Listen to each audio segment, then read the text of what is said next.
CNG लगवाने से क्या बॉम बढ़ सकता है? पेट्रोल, सीएनजी, डीजल, कौन सी उसमें से सिलेक्ट करनी? हिंदुस्तान के अंदर अगर कोई यूज्ड कार लेनी है तो उसे क्या 3 बातों का ध्यान रखना चाहिए? तो हेलो दोस्तों, मैं हूं मोहित बब्बर और स्वागत करता हूं आपका चिट चैट शो में। आज हमारे साथ हैं दिल्ली की टॉप फर्म्स में से एक founder and CEO Nanak Motors.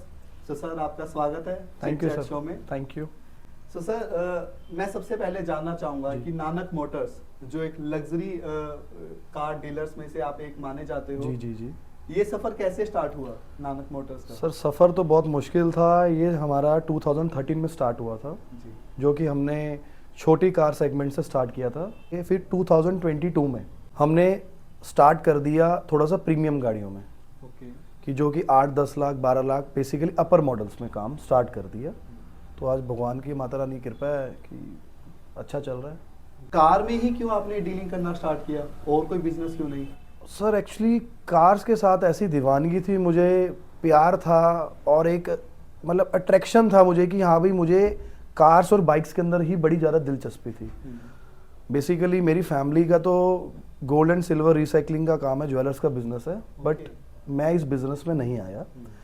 2013 में मैंने अपना गाड़ियों का स्टार्ट किया, साथ के साथ अपनी सुपर बाइक्स का काम भी स्टार्ट किया। बिल्कुल। तो इस वजह से सर मैंने यही डिसाइड किया कि इसी काम में जिया हूँ और इसी काम में ही एंड होगा मेरा, यही काम करूँगा और कोई काम नहीं करूँगा। सर देखो, कार के बारे में ना हर कोई जानता है, जी जी बिल्कुल। सेल परचेज करना भी हर कोई जानता है। जी सर बिल्कुल। बट मैं आपसे जानना चाहूंगा और आप ऑडियंस को भी बताइए कि जी। कार की हिस्ट्री क्या है, कार की जरूरत कब से पड़ी है और ये क्यों आई थी? सर बेसिकली देखा जाए तो ये पहले राजा महाराजा थे जो उनके पास कार्स होती थी। नॉर्मल जितनी भी पब्लिक थी उनके पास तो कुछ होता नहीं था। बट 80s का जब दौर आया, 70s में जो रईस थे उनके पास ही होती थी, सोचता भी नहीं था बंदा। तब तो साइकिल ही होती थी सिर्फ, उसके बाद मोपट आई, स्कूटर आया, बाइक्स आई। बट 90s के अंदर ना ये दौर आ गया कि हर घर में गाड़ी होगी, छोटी हो, मारुति हो, 800 हो, जेन हो, स्टीम हो, 1000 हो। बट आज का जो दौर अब पहुंच गया अब ये कि हर घर की जरूरत एक गाड़ी है। जैसे हमारे लिए खाना जरूरी है, वैसे एक गाड़ी होनी, चाहे छोटी हो, बड़ी हो, लग्जरी सेगमेंट हो, बहुत ज़्यादा ज़रूरी बन गई है। हमारी डेली लाइफ रूटीन के लिए गाड़ी बड़ी ज़रूरी है। आज के समय में देखा भी जाता है कि सड़कों पे बाइक से ज्यादा गाड़ियां दिखती हैं। बिल्कुल जी बिल्कुल। आने वाले 10 साल बाद आपको क्या लगता है कि गाड़ियों की क्या वैल्यू कम हो जाएगी जो इसका रियल प्राइस होता है? सर वैल्यू तो देखो कम नहीं होगी, जैसे जैसे लोगों की इनकम बढ़ती जा रही है वैसे वैसे सर गाड़ियाँ भी महंगी होंगी। ऑब्वियसली बात है सर, उनका रॉ मटेरियल भी महंगा होगा। तो गाड़ियाँ तो देखो कभी भी सस्ती तो होने नहीं वाली, कि जो गाड़ी 10 लाख की मिल रही है अगले 10 साल बाद वो 10 लाख की नहीं रहेगी, अगले 10 साल वो 15 लाख की, 16 लाख। कौन से ब्रांड को सबसे नंबर 1 पे मानते हो अगर हम नानक मोटर्स की बात करें? सर देखो, जो इंडियन सेगमेंट में लग्जरी कार्स हैं जैसे कि वो सबसे बढ़िया मैं मानता हूँ किया, होंडाई और टोयोटा। और टाटा भी बहुत अच्छा ब्रांड है। आज की डेट में टाटा बहुत ही निखर के उभर कर आया है। बॉडी लाइन में बात करें, सेफ्टी की बात करें, फीचर्स की बात करें, तो मैं तो मोस्टली ये 4 ब्रांड्स को बहुत अच्छा मानता हूँ जो इंडियन सेगमेंट में लग्जरी में आ गई हैं। ठीक है, मारुति को मैं इतना ज़्यादा प्रेफर नहीं करता और बेसिकली 2-3 साल से मैं इनमें डील भी नहीं करता। रीज़न वो बहुत ही कॉस्ट कटिंग वाला ब्रांड बनाते हैं और वो होती है, वो मैं उसमें डील ही नहीं करता। अभी आपने बात करी टाटा की। जी सर, टाटा की अगर कोई कार खरीदना चाहता है, अभी हमें लाखों लोग देख रहे हैं, जी। कोई इस टाइम केरला में बैठा है जी। उसको टाटा की कार लेनी है जी। उसको कौन सी स्टेट में सबसे सस्ती मिलेगी? क्या उसे दिल्ली आना होगा आपके पास लेने के लिए? सर देखो, यूज कार्स की बात करें तो सब कोई, केरला वाले स्पेशल नहीं, हर किसी को दिल्ली आना पड़ेगा। रीज़न क्या है, बाकी अदर स्टेट्स में गाड़ियाँ बहुत महंगी हैं। महंगी इन द सेंस, यहाँ पर लोग जो दिल्ली में रहने वाले हैं वो शौकीन हैं। आज मैंने सर ये मोबाइल लिया, सपोज करो 1.5 लाख का, तो 2 महीने में नया मॉडल आ गया तो उसको मैं सेल कर दूंगा और दूसरा लूंगा और मैं 1.10 का बेच दूंगा, 40,000 का लॉस खा लूंगा। दिल्ली में लोग बहुत शौकीन हैं, आज गाड़ी ली उन्होंने 10 महीने बाद अगर मन भर गया तो बेचनी है। इस वजह से लोगों को दिल्ली आना पड़ेगा। जितने भी अदर स्टेट्स दूर वाले हैं वो 10-10 साल गाड़ी को चलाते हैं, 5-5 साल, 15-15 साल। इस वजह से वहाँ पर गाड़ियाँ महंगी मिलती हैं। यहाँ पर गाड़ियाँ बहुत है, लेने वाले कम है, इस वजह से दिल्ली में सस्ती मिलेंगी। नानक मोटर्स पे आओ, मैं आपको गाड़ी सस्ती दूंगा ही दूंगा। चैलेंजिंग है। देखो, हर डीलर ना कहते हैं ना, हर मिठाई वाला अपनी मिठाई तो मीठी कहता है और अच्छी कहता है। मैं वो नहीं, मैं कहता हूँ 4 जगह पहले घूम के आओ, सर्च करके आओ, उसके बाद मेरे पास आओ, मैं आपको 20 से 30,000 40,000 सस्ती दूंगा गाड़ी। आपने कहा कि आप लग्जरी कार्स में डील जी करते जी हैं। जी शाहरुख खान, सलमान खान, मुकेश अंबानी जैसे लोग लग्जरी कार्स में ट्रैवल करते जी हैं। जी जी उनके बारे में अगर आप ऑडियंस को बताएं तो बहुत अच्छा लगेगा। सर देखो, वो जो लग्जरी कार्स में घूमते हैं और यूज़ करते हैं, मोस्टली उनको चाहिए होती है बुलेट प्रूफ। सलमान भाई हैं जो जो उनके पास निशान की पेट्रोल है। निशान की पेट्रोल गाड़ी की जो कॉस्टिंग है 3 से 4 करोड़, जब बुलेट प्रूफ कराते हैं तो 5 से 6 करोड़ और बढ़ जाते हैं।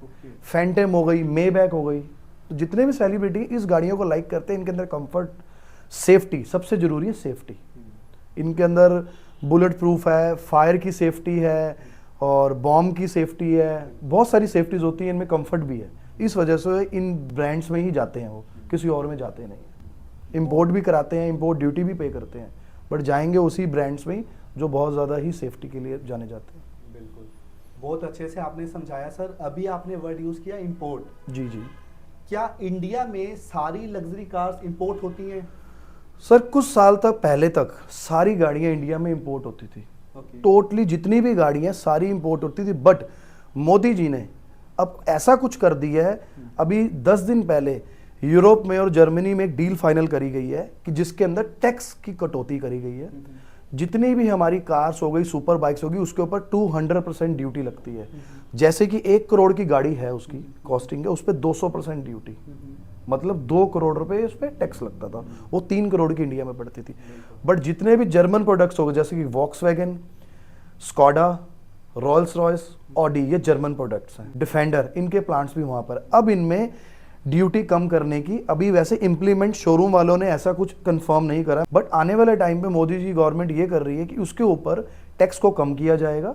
तो जितने भी मतलब यहाँ पर लोग हैं जिनको शौक है इंपोर्टेड कार्स का, तो वो अपने शौक पूरा कर पाएंगे कि ड्यूटी कम हो जाएगी। बिल्कुल, और आने वाले समय में देखा जाएगा कि जी। जो कार्स हैं जी जी वो और ज़्यादा यूज में आने लग जाएंगी। देखो, डे बाय डे ना यूज्ड कार्स का ट्रेंड बढ़ता जा रहा है।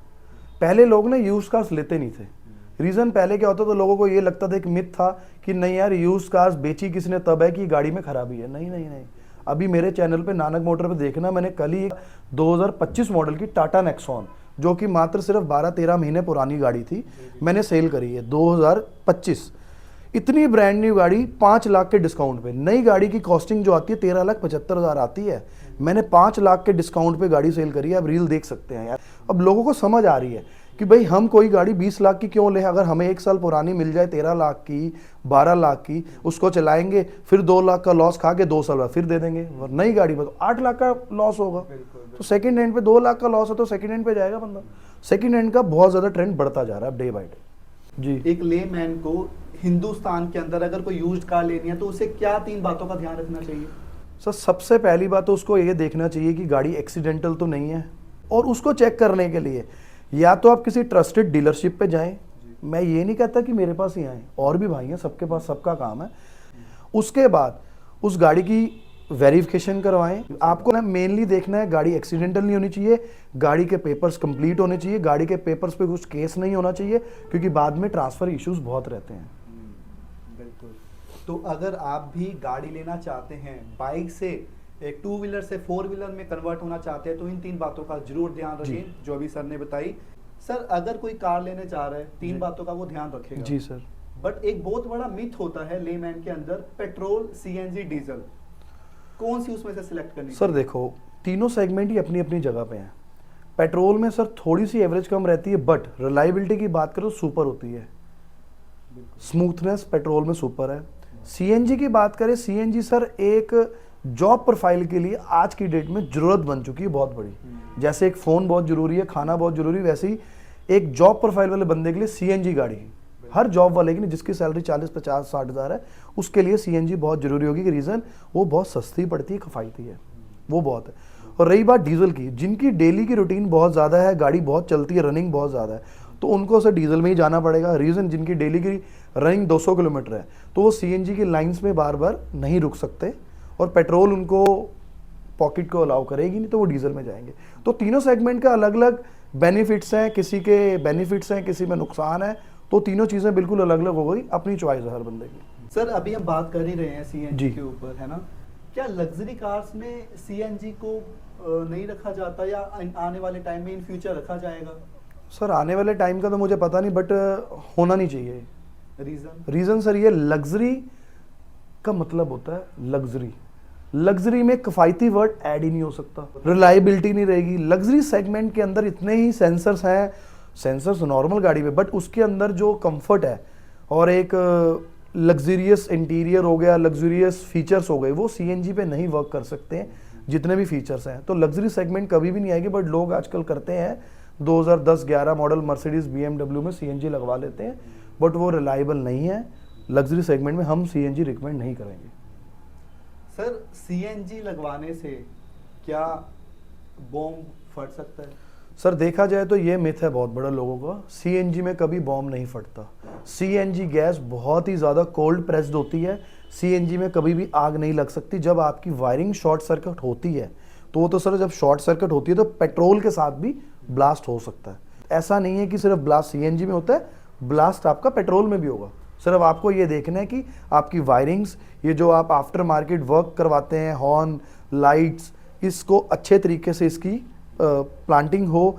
कोई अनप्रोफेशनल बंदे से अगर करवाओगे तो सर शॉर्ट सर्किट होगा, ब्लास्ट भी होगा। सर आने वाले टाइम में फ्यूचर माना जाता है कि इलेक्ट्रिक का रहेगा, बिल्कुल EV का सर, रहेगा। बिल्कुल। ईवी के ऊपर आप क्या कहना चाहेंगे? क्या ये सभी इन जो अभी आज की डेट में पेट्रोल डीजल चल रही हैं, क्या ये सभी की मार्केट बंद होने वाली सर है? देखो, ईवी को सक्सेस बनाने के लिए ना सबसे बड़ा योगदान चाहिए गवर्नमेंट का। अभी आपको मैंने बताया ना कि मैं 2022 में कनाडा शिफ्ट हो गया था, कनाडा भी गया सर, यूएसए भी गया। वहाँ पर ना sir EV stations free of cost government ने लगा रखे हैं, फ्री ऑफ कॉस्ट। वहाँ की गवर्नमेंट ने ये सपोर्ट किया है कि हम ईवी स्टेशन फ्री लगाएंगे, आप अपनी कार चार्ज करो और चलाओ। जब तक यहाँ की गवर्नमेंट ये सब नहीं करेगी 100% ईवी पे कन्वर्ट कोई भी नहीं होगा। रीज़न, किसी ने समझो सर इमरजेंसी अभी पड़ गई, मुझे अमृतसर जाना है, कैसे जाऊँ मैं? रास्ते में पहले सर्च करूं कहाँ पर है। लोग इतने ज़्यादा अभी हैप्चुअल नहीं है इस चीज़ के लिए कि हम ईवी को चार्ज कैसे करेंगे। ये भी मिथ है बहुत सारे, कैसे करेंगे, कहाँ मिलेगा, ईवी स्टेशन मिलेगा या भी नहीं भी मिलेगा। जब तक गवर्नमेंट स्ट्रांग नहीं होगी, ईवी स्टेशंस इंडिया में नहीं लगेंगे, जब तक 100% हमारी इंडियन मार्केट ईवी पे शिफ्ट नहीं हो सकती। सर मैं जानना चाहूँगा कि इंडिया में जो कार्स हैं और एक जो इंटरनेशनल, जैसे आपने बताया आप ट्रैवल करते हैं यूएसए, कनाडा, जी सर, क्या आपको फर्क दिखता है? बिल्कुल सर, फर्क है, 100% फर्क है सर। एग्जांपल आप करो मर्सिडीज़ की, जो मर्सिडीज़ आप यहाँ पर चला रहे हो सेम उसका वेरिएंट आप यूएस, कनाडा में जहाँ मर्जी चला लो, डिफरेंस बहुत आएगा। 20-30 का नहीं है, 90 और 200 का, मतलब 100% का फर्क है उस गाड़ियों में। इंजन चेंज है, टेक्नोलॉजी चेंज है, फीचर्स चेंज है, क्यूबिक कैपेसिटी चेंज है, हर चीज़ पावर में चेंज है। इंडिया में जो बनेगा सर वो बड़ा ही मिनिमल सा प्रोडक्ट यूज़ करते हैं। कहीं ना कहीं कॉस्ट में भी बहुत कॉस्ट कटिंग है ना सर, सही। और सर बट देखा जाए, अगर हम ये सोचते थे कॉस्ट कटिंग, बट देखा जाए जो गाड़ी यहाँ पर आज समझो 15 लाख की है सर, वहाँ पर वो गाड़ी 12 लाख की है, सस्ती है बल्कि बाहर, क्योंकि बाहर टैक्स कम है ना, बाहर की गवर्नमेंट सब्सिडी दे रही है, टैक्स नहीं लगा रही। यहाँ पर टैक्स ही टैक्स है सर। फोर्ड कंपनी क्यों गई सर इंडिया से? लोग सोचते हैं फोर्ड भाग गई, वो फ्लॉप हो गई। नहीं, फ्लॉप नहीं हुई। फोर्ड क्लियरली इंडियन गवर्नमेंट को, इंडियन मार्केट को ये बोल के गई कि मुझे अपनी गाड़ी आपकी कंट्री को नहीं बेचनी। रीज़न, मेरी गाड़ी की कॉस्टिंग 25 लाख है, उसके ऊपर टैक्स लगा के वही गाड़ी आप 55 लाख की मार्केट में दे रहे हैं, तो मेरी गाड़ी की सेल कैसे आएगी? आप टैक्स कम करो, मेरी गाड़ी 35 लाख की बेचो, 25 की मैं दे रहा हूँ, 10 लाख टैक्स लगाओ, 35 की बेचो, सर सारी कंपनी फ्लॉप हो जाएंगी। सबसे पहले फोर्ड बिकेगी। फोर्ड सबसे बड़ा ब्रांड है यूएस का, सबसे स्ट्रॉन्ग ब्रांड है यूएस का। वो कंपनी भागी नहीं है, वो कंपनी आपसे मुंह फेर कर छोड़ के गई है आपकी कंट्री को। शेवरले कंपनी यूएस की सबसे बड़ा लीडिंग ब्रांड है, वो भी छोड़ के इसलिए चला गया। मस्टैंग को सबसे पहले शेवरले लेके आई थी, फिर फोर्ड ने उसको स्पॉन्सर करा मस्टैंग को। ये रीज़न ही है, आज की डेट में मस्टैंग हमारे यहाँ पर नहीं मिलती, सेकेंड हैंड गाड़ी 80-80 लाख की मिलती है। मेरे पास अपनी कनाडा में खुद की मस्टैंग थी जो कि मेरे नाम की थी, मैंने वहाँ पे खुद ली थी। आप मेरे पेज में जाके देखना, मैंने रील भी डाली हुई है। आप उसका नंबर भी सर्च करो, लोगों को लगेगा कि झूठ बोल रहा है, नंबर सर्च करना, मेरा नाम की आएगी, राहुल भल्ला। मस्टैंग मुझे मिली थी वहाँ पे 16 लाख रुपीज़ की, 2018 मॉडल ब्लैक कलर की 16 लाख रुपीज़ की मुझे मिली थी मस्टैंग। आज की डेट में क्या हम 2018 मॉडल की मस्टैंग इंडिया में 60 लाख से नीचे ले सकते हैं? नहीं मिलेगी।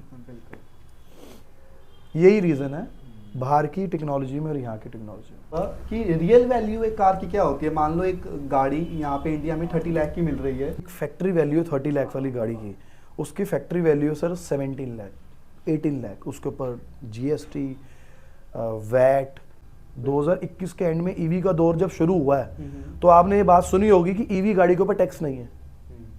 इसका मतलब गवर्नमेंट के हाथ में है ना टैक्स लेना और ना लेना। ऐसे ही वो पेट्रोल की गाड़ियों पे टैक्स ना लेना, इंडियन बंदा आराम से गाड़ी परचेज करेगा। टैक्स लगाना गवर्नमेंट के हाथ में है, इंश्योरेंस इतनी ज़्यादा एक्सपेंसिव कर देते हैं, उसको सस्ता भी करना गवर्नमेंट के हाथ में है। जो 30 लाख की गाड़ी है वो समझो 17 साढ़े 17 लाख की पड़ती है रेडी करके, उसके ऊपर टैक्स आरटीओ चार्जेस करते करते 30 लाख की पड़ती है। गवर्नमेंट अगर चाहे तो बहुत कुछ कर सकती है। सभी 2 व्हीलर वाले 4 व्हीलर में कन्वर्ट हो सकते हैं। और अभी आपको पूरे भारत के लोग देख रहे हैं। जी सर। अगर वो आपको कनेक्ट करना चाहें जी सर। तो वो कैसे कनेक्ट कर सकते हैं? सर मुझे इंस्टाग्राम पे भी कनेक्ट कर सकते हैं, वो मैसेज कर सकते हैं, डीएम कर सकते हैं। उसके बाद मेरा स्क्रीन पे नंबर भी मेंशन हो रहा है, आप उस पर कॉन्टैक्ट करो। ऑल द टाइम आप मुझे कॉल करो। अगर मेरा नंबर बिजी है तो प्लीज़ आप मुझे व्हाट्सएप कीजिए, मैं आपको रिवर्ट जरूर करूँगा, मेरी टीम आपको रिवर्ट करेगी। आज नहीं करूँगा तो कल करूँगा श्योर है, ये कंफर्म है। अनक मोटर्स को अगर एक लाइन में डिफाइन करना हो तो आप क्या कहेंगे? सर बड़े छोटे से बिजनेसमैन हैं, बड़े नहीं हैं हम अभी। यहाँ पर बड़ा साफ़ सुथरा काम होता है। शॉर्टकट बात है, ये मेरे पास गाड़ी है सर, इसका ये प्राइस है, मार्केट सर्च कर लो, मार्केट में इस रेट पे गाड़ी नहीं मिलेगी। ये मेरा आपसे चैलेंज है और सारी ट्रांसपेरेंसी मिलेगी। पहली बात, मेरा कोई पार्टनर नहीं है, मैं सिंगल बंदा हूँ, कोई मेरा पार्टनर नहीं, कोई मेरा फाइनेंसर नहीं, कोई कुछ नहीं। मेरा बाबा जी मेरा फाइनेंसर और माता रानी मेरी फाइनेंसर है। तो मैं सिर्फ जो मेरे पास स्टॉक है इन हाउस मैं उसकी ही डील करता हूँ। लेफ्ट राइट वाला काम हम करते नहीं, जो गाड़ियाँ उसी पे ध्यान देते हैं सिर्फ। बिल्कुल सर। जाते जाते आप ऑडियंस में जो आज का यंग जनरेशन यूथ आपको देख रही है, जी, अगर वो एक बिजनेस स्टार्ट करना चाहते हैं, आपके जैसा बनना चाहते हैं, तो वो कैसे बन सकते हैं? देखो जी, सबसे बड़ी बात तो पेरेंट्स को तंग मत करो कि मुझे इतने पैसे दो, मेरे को ये बिज़नेस करना है, मेरे को इतने पैसे दो, मेरे को ये बिज़नेस करना। तंग ना करो। जितने पैसे हैं जिसमें आपके माँ बाप राज़ी हैं, वो रब राज़ी है, वो काम करो जाएंगे। इसलिए बड़ी छलांग मारने से बेहतर है छोटी सी छलांग मारो, साफ़ सुथरा काम करो, पेरेंट्स को खुश रखो, फैमिली को खुश रखो, अपने आप को खुश रखो, सब बढ़िया होगा।